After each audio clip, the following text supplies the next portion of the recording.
আমার নবীকে দিন দুপুরে হত্যা করার জন্য যেই লোকগুলো পাগল হয়ে ঘুরঘুর করে ঘুরতো, কেমন করে মোহাম্মদকে ধ্বংস করা যায়, কেমন করে মোহাম্মদকে হত্যা করা যায়, কেমন করে মোহাম্মদ ধর্মকে দুনিয়াতে বিদায় করা যায়, সেই মানুষগুলো আমার নবীর পক্ষে সাক্ষী দিয়ে বলতেছেন তামাম পৃথিবীর জমিনের মধ্য থেকে একজন সত্যবাদী ব্যক্তি পাইছে, সে হইতেছে আব্দুল্লাহ কাটা মোহাম্মদ। জোরে বলেন সুবহানাল্লাহ। যদি বিশ্বনবী কোনদিন কোনো কথা বলতেন, সাক্ষী লাগতো না, প্রমাণ লাগতো না, সঙ্গে সঙ্গে তামাম পৃথিবীর মানুষগুলো গ্রহণ করতেন। আবু জেহেলের বাড়ির মধ্যে যখন প্রতিদিন বিশ্বনবী দাওয়াত নিয়ে পৌঁছায়, নতুন নতুন কোরআনের বাণী যখন শোনায় যে আবু জেহেল আমার চাচা, আল্লাহ আমাকে আজকে নাজিল করেছে, এই চিন্তা ধারণা কেন করে আল্লাহ আমাদেরকে নিয়ে দিয়েছেন। আবু জেহেল বলতেছেন এত সুন্দর সুন্দর কথা তুমি বানাইতে পারো, এমন কবিতা বা এমন কবি তো এই আরবের জমিনে কেউ নেই, মনে হয় তুমি একজন জাদুকর কবি হয়ে গেছে। জোরে বলেন আলহামদুলিল্লাহ। প্রতিদিন সংবাদ পৌঁছায়, কিন্তু হঠাৎ একদিন আবু জেহেল ডাকতে বলতেছেন ভাতিজারে, প্রতিদিন তো নতুন নতুন খবর আমার কানের মধ্যে পৌঁছে দাও, আজ তোমার কাছে কোনো নতুন খবর নাই। রাসূল বলতেছেন চাচা গো, আজকে আমরা একটা খবর নিয়ে আসছি, যে খবরটা, যে পানিটা, যে সংবাদটা শুনলে আপনি আশ্চর্য হয়ে যাবেন। আবু জেহেল বলতেছেন জলদি করে বলো। রাসূল ডাকতে বলতেছেন চাচাজি, আমি আজকে রাতের মধ্যে ঈশান নামাজের পর যখন আমি উযু করতে গেলাম, হঠাৎ আমি তাকায় দেখলাম আল্লাহর আরশে আজিম একজন ফেরেশতা আগমন করলো। আমার উযু করার পর আমাকে বাইতুল মাকদাসের মধ্যে ভ্রমণ করানো, হাজার হাজার মাইল দূরে রাস্তা। শুধু তাই নয়, সেখান থেকে এক আসমান, দুই আসমান, তিন আসমান করতে করতে সাতটি আসমান পাড়ি দিয়ে আল্লাহ আরশে আজিম দেখতে আল্লাহ আমাকে জান্নাত দেখাইলেন, জাহান্নাম দেখাইলেন।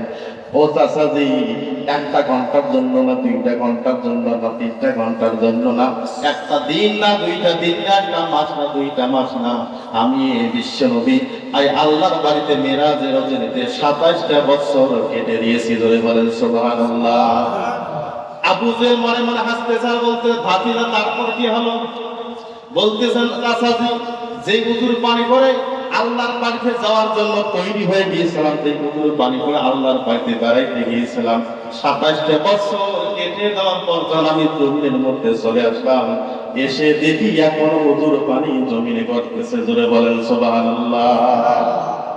আবু জেহেল হাসতেছে আর মুসকি মুসকি হাসে আর বলে, ভাতিজা রে, এতদিন তোমাকে পাগল বলতাম, আসলে না বুঝিয়ে পাগল বলতাম, তোমার বিরুদ্ধে আমি অপবাদ দিতাম। আবু জেহেল আমি নিজেই জানি, কিন্তু আজকে যে সংবাদ শোনাইলে আসলে তুমি পাগল হয়ে গিয়েছো। কারণ একটা মানুষ উযু করে চলে যায়, কয়েকটা মিনিট উযুর পানি করে, আর সেই মুহূর্তের মধ্যে 27টা বছর কেটে দিয়েছিল।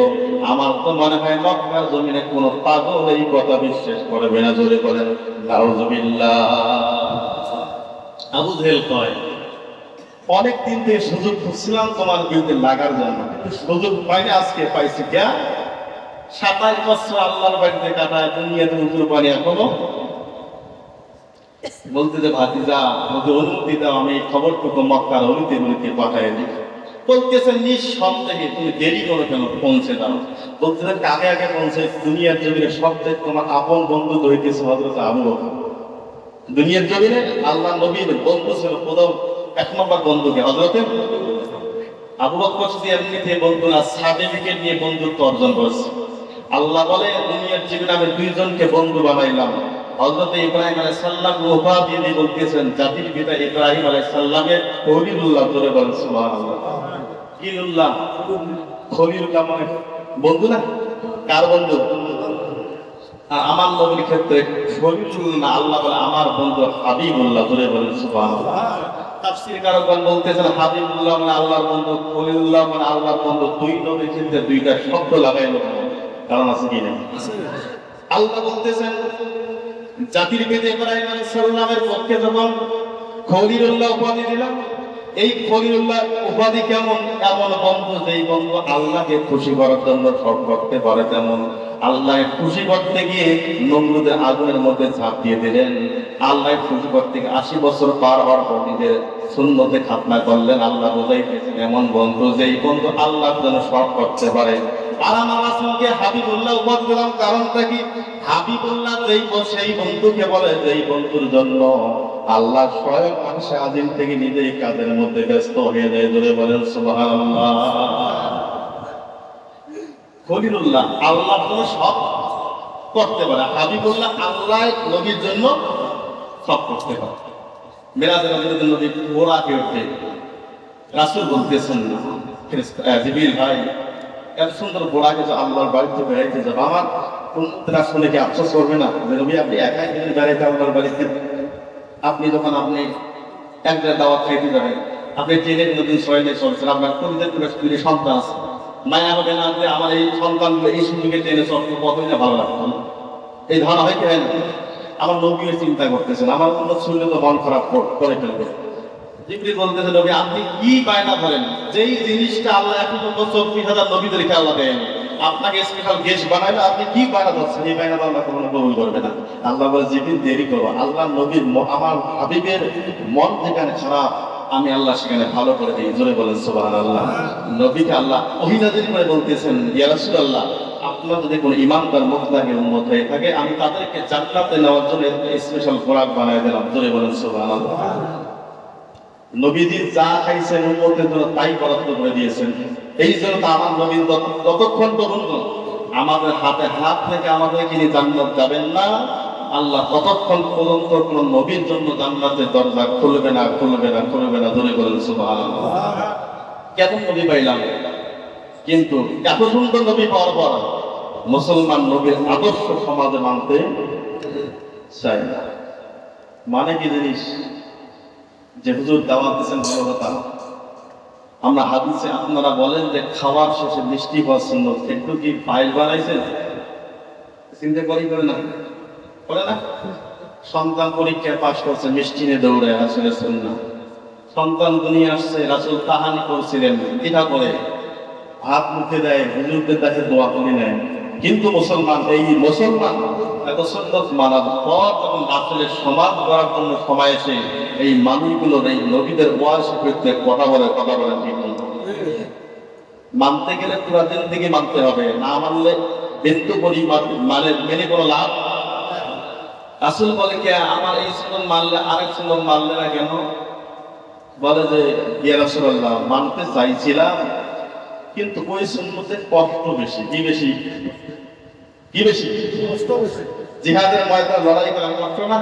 কাল ভাত যাইতে পারে, মাথার কল্লা যাইতে পারে, তবে মরলে জিহাদ ফি সাবিলিল্লাহ। আল্লাহ বলে যেই ব্যক্তি সেই ময়দানে চলে গেল শহীদ হয়ে গেল, আল্লাহ 8টা জান্নাতের দরজা তার জন্য খোলা হয়ে গেল। জোরে বলেন সুবহানাল্লাহ। কঠিন কাজের লাভ বেশি, জানেন? চুক্তির কামার মধ্যে ডিউটিটা বেশি টাইম করবেন সেই ডিউটির মধ্যে টাকা বেশি আছে না? আর যে ডিউটিটা সামান্য 1 ঘন্টা সেখানে গিয়ে 10,000 দেবে। তার মানে যে ইবাদতে কষ্ট বেশি সেই ইবাদতের লাভও বেশি। তার মানে জিহাদের ময়দানে যেহেতু জীবনের কোনো গ্যারান্টি নাই, এই ময়দানের জন্য সওয়াব আল্লাহ পৃথিবীতে একটাও নাই। জোরে বলেন সুবহানাল্লাহ। সেই জিহাদের ময়দানে আমরা থাকতে চাই কি? এটাই হলো দর্শন নবীজির সবচেয়ে মূল্যবান আদর্শ। এখন আবু জেহেল বলতেছেন তাহলে আপনার এক নম্বর বন্ধুকে কি নাম? হযরত আবু বকর। তার কাছে খবরটা পৌঁছে দেই। রাসূল বলতেছেন কোনো সমস্যা নাই, তুমি দৌড়াও আর বলো যে আবু জেহেলকে এই সংবাদটা রাসূল নিজের মুখে বলেছেন। ধরে বলেন সুবহানাল্লাহ। আবু জেহেল দৌড়াইতেছেন। মক্কার সমস্ত কুরাইশ কাফেররা চিন্তা করতেছেন আবু জেহেল কোনদিন এমন করে দৌড়াই নাই, কারণটা কি? সবাই টান মারতেছে, কারো কথা শোনেন না। হাঁটি পা পাকড়ান দৌড়াইতে যখন আবু বকর বাড়ির মধ্যে চলে গেলেন, আবু বকরকে ডাকতে বলতেছেন আবু বকর তুমি কি শুনছো তোমার বন্ধু কি কথা বলছে? আবু বকর বলতেছেন আবু জেহেল বন্দি করে বলো আমার রাসূল কি বলেছেন? বলতেছেন এমন কথা বলেছেন তুমি মনে আজকে তোমার বন্ধুকে তালাক দিয়ে দিবে, ভাগ করে ফেলবে, সম্পর্ক ছিন্ন করে ফেলবে। আবু বকর বলতেছেন কারণটাকে আগে বলে দাও। আবু বকর যখন বললেন কারণটা বলে দাও, আবু জেহেল ডাকতে বলতেছেন আবু বকর তোমার নবী আজকে নাকি রাতের অন্ধকারে ঈশান নামাজের পর ওযু করে নাকি আল্লাহর বাড়িতে বেড়াইতে গিয়েছেন, 1 দিন নয় 2 দিন নয় 27টা বছর কেটে দিয়েছেন। তারপরে কি হলো? আবু বকর বলতেন তারপরে কি কাহিনী? বলতেন 27টা বছর থাকার পর সেখানে নাকি জান্নাত দেখলেন, জাহান্নাম দেখলেন।